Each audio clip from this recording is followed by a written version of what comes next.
How you doing, guys? Chris here from Divergent Drones. Well, typically drones and tornadoes don't go together, but for this video, we have something special. So for those of you who don't know, you can be on the wrong side of a tornado. There's one side that has very intense wind blowing away from the storm, and as you can see, I was on the wrong side. But here we have some videos where the drone was in the proper position, able to capture the tornado in all its fury. I think it's better to be lucky than good when filming something like this. So let's take a look at a few other pilots who got lucky filming some tornadoes.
And just to be clear, I would never recommend flying into a tornado just to get footage.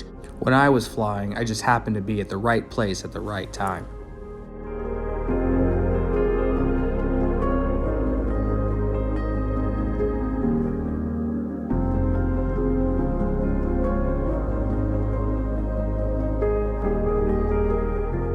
Be careful out there, stay safe and fly smart. Thanks for watching, and don't forget to like and subscribe.